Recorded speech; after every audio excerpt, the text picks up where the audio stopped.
Alright, let's get this out of the way. Is Batman the Caped Crusader the peak of Batman and the successor of all time?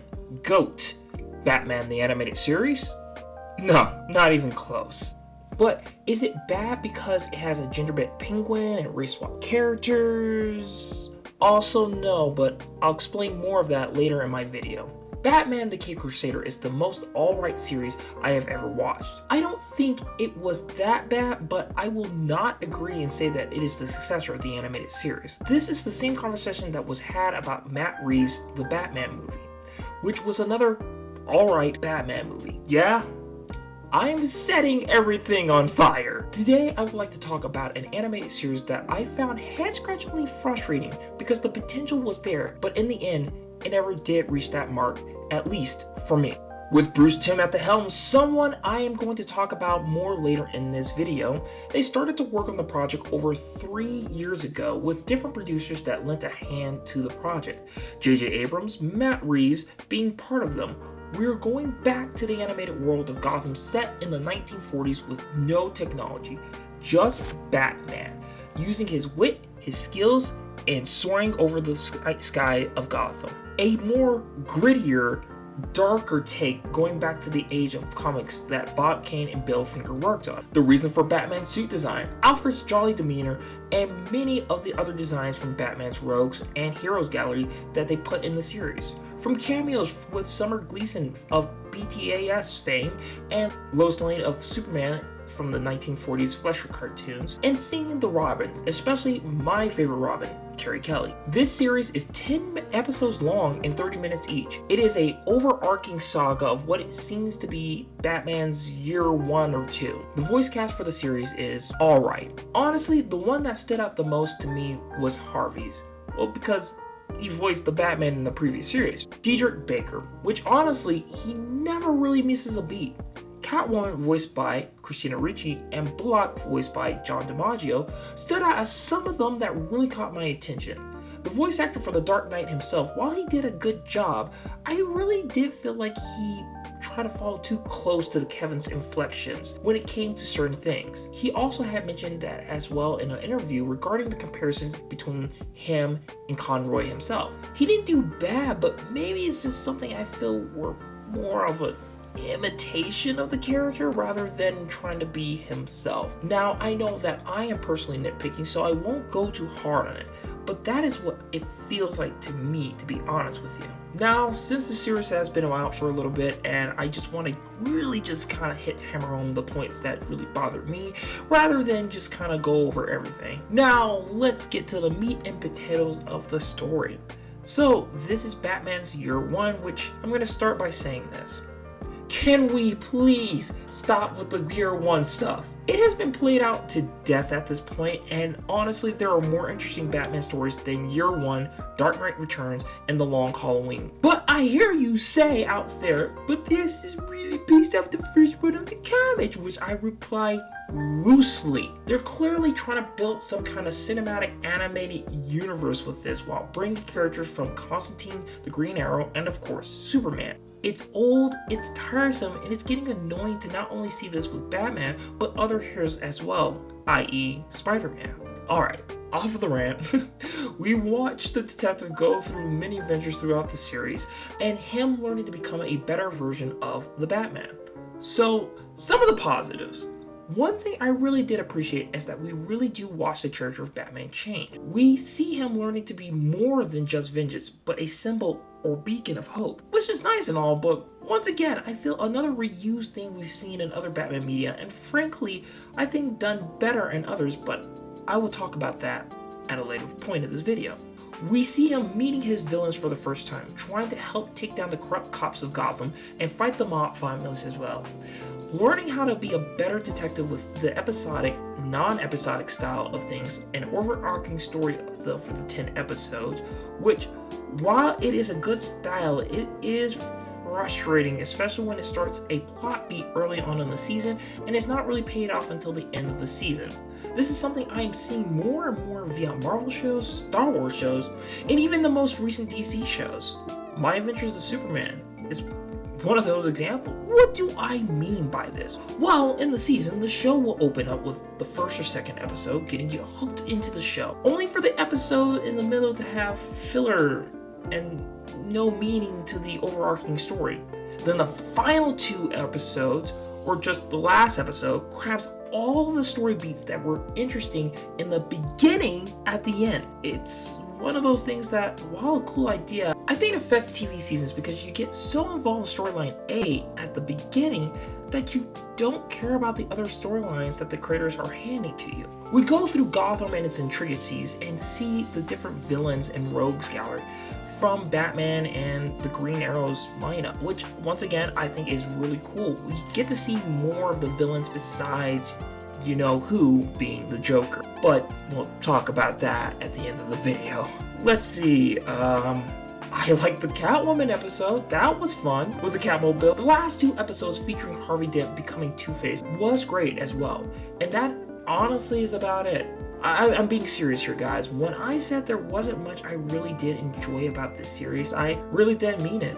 The animation I felt was lazy at times, and some scenes were recycled. Like a run scene that is used in one episode as Batman is chasing a villain, and then reused in another when he's chasing after Catwoman. Once again, something that my weird ADHD brain picks up, but it just really did bother me that a series that has cost this much money recycles scenes. It shouldn't have recycled any scenes at all. Every scene should have been new, just like the comparison of the animated series. The music, which something I would say in any Batman Mania, is one of its greatest strengths. You could be humming and not even realizing it. Seriously, think of one of your favorite Batman themes from Burton's Batman to the Batman by Matt Reeves. Here, I didn't really feel the OST. It felt flat from its opening theme to even its credits theme. I don't want to compare, but since everyone claims that, once again, this is a successor to the animated series, I have to. The work that Shirley Walker did for the show was magical. Each episode had a specific tune or melody, even for the members of the Batman Rogues Gallery. One episode specifically sticks out to me the most is the episode Perchance to Dream. If you haven't seen the episode, I recommend you skip ahead because I am spoiling, which, what's wrong with you? Go watch the episode. It's really good. I mean, really good. But the episode is basically Bruce Wayne is not Batman. He gets to live a happy life with his very much alive parents and is going to be married to Selina Kyle. Batman is still protecting the city of Gotham, but the man underneath the cowl is now a mystery. As the episode plays on, we see Bruce start to question things. It even is as far as he can't read the words in books or papers. Sooner or later, he confronts the man being Batman to find out it is the Mad Hatter. He had trapped Batman in one of his machines, and when the Dark Knight comes to, he hears out the motive behind the Mad Hatter's plan, which honestly, it's a little heartbreaking. You, of all people, have the gall to ask me that? You ruined my life! I was willing to give you whatever life you wanted just to keep you out of mine! Now, what does this have to do with the music? Unfortunately, since I can't really play the music in my, video because, copyrights and all that kind of fun stuff, and I really don't feel like dealing with YouTube. Hey, YouTube, don't do that thing, please. I'm trying to be better. I'm sorry. Okay, I'm sorry. The music is a piece of the puzzle that reveals the villain early on and is absolutely brilliant as it's interwoven throughout the episode to let you know that something isn't right about it. Going back to the Caped Crusader, this isn't the case, as the music just seems to be there because it needs to be there, not because it gives it a memorable punch as other Batman projects use it. Which brings me to this. For a show that is about Batman, there isn't a lot of Batman, which kind of ties back to what I was talking about earlier. At first, I thought maybe I was crazy or something, but after rewatching the series to make this review, yeah, Batman isn't in it a lot. It's about everyone else, which is why when he has this character arc that he did, to me personally, I didn't feel for it much. I didn't enjoy it. Like, it wasn't really earned. While he charged on certain things, like when he's going to therapy as Bruce with Harleen Quinzel, or when he's showing compassion as Batman to Barbara. Change, it felt, just came out of nowhere, I felt. especially the last episode of this season, which is between Two-Face and Bruce Wayne / Batman. Of course, we all know the story of how Harvey Dent gets splashed with acid, but these last 2 episodes, it makes it seem like Bruce and Harvey have always been friends, but in all honesty, we've never seen the connection. We never saw these 2 interact, so it doesn't feel like they're friends, compared once again to the animated series, where even in that short amount of time of Two-Face, the 2-part episode, we feel more of a connection between those 2. And even then, there was an episode prior to that dealing with Poison Ivy where we also see Batman / Bruce Wayne interact with Harvey Dent and Pamela Ivy, Poison Ivy. So you gotta get a feel for his character. Here, it just didn't feel like that. And it kind of feels like that with this character throughout the entire series. The other characters just felt bland or obnoxious, or I have no idea why they're even here. Even how they painted Harvey Dent, which I absolutely hate because they made him some aloof politician rather than someone who wants to fight for the soul of Gotham alongside the Batman. Trying to paint him wrong just because he's a man, and of course in these types of shows, when you're a politician and a man going against a woman, well, you're just evil. He's a man torn between his duties to try to get justice, and ruffling feathers is one of them. So when he goes after the crime families one fateful day, he's acid thrown on his face. While they kept that, they made him seem just stupid, if I'm gonna be 100% honest. Like he didn't care but just for his polling numbers, and making a deal with crime families really rubbed me the wrong way because he has never had to stoop that low. It's another one of those Hollywood things where no person's really truly a good person, which undermines who the character is. In the near end of the series, in episode 8, he does do the right thing, but it's at the cost of him being told to do the right thing, rather than just being an upstanding man who takes charge like he has in other iterations of this character. Harvey, while having his own issues, was the face of Gotham, while Batman was its dark protector. But never mind that, let's throw all that character development out. Oh, that's all that. Make him look slimy and stupid till the near end when he just dies. Yep, not kidding you. He just dies. He gets shot, saving Barbara's life from the mobsters, and just dies because he's atoning for his sins for what he did. And gosh, I love what they did to one of my fave Batman villains. It's so good. Barbara Gordon. Okay. I'm gonna get so much flack for this, but I don't like this character at all. Her arrogance and how they always tried to paint her in the right got really old really fast. I was happy to see in the episode Moving Targets that gets changed around for her, but by that time the damage was really done for me with her character and everything about her.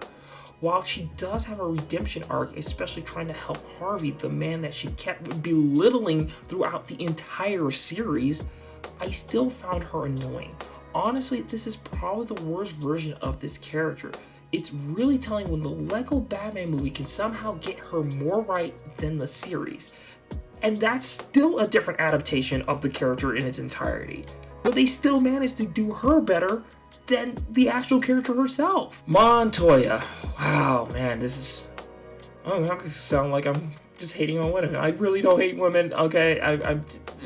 I'm critiquing the characters. She was alright, but I really felt they just put her in the show for LGBT representation points. While in the animated series she was very limited as well, admittedly, I felt her impact, especially in the episode POV, really showed what she was about. Gordon is Gordon. Like, I'm being serious here, guys. There isn't much I can say besides other pieces of media did these stories better, and these characters better. Except for Greta.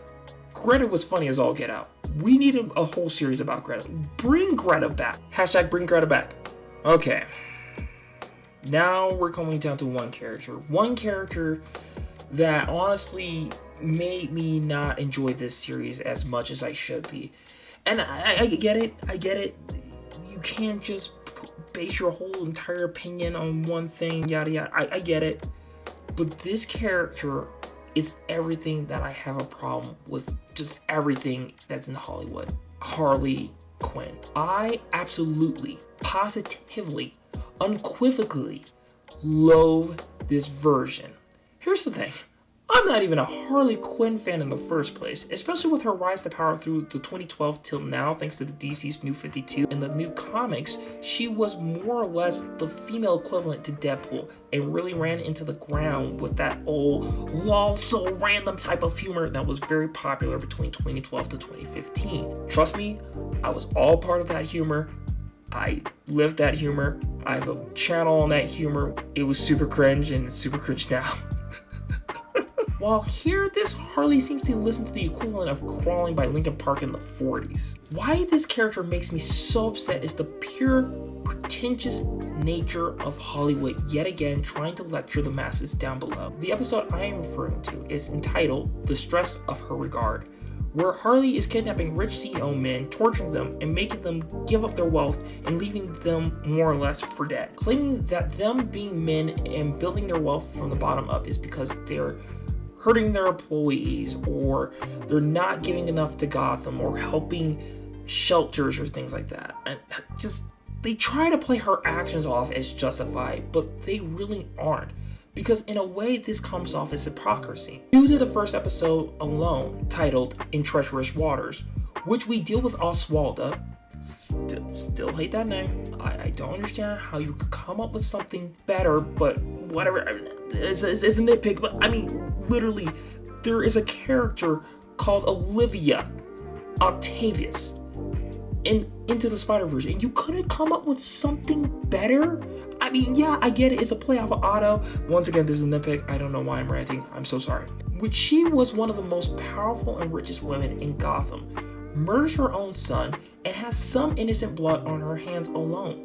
But this episode is really trying to prove how men have all the power and women don't, which contradicts a lot of the series if I'm going to be honest with you. The reason I hate her, this specific version of her especially, is she is every horrible writing trope that we have had to deal with female villains for the last decade. And it's not only tiresome, it's actually insulting to feminism in general. Just like I mentioned in my Acolyte video, trying to make sympathetic women because men bad isn't a good story beat.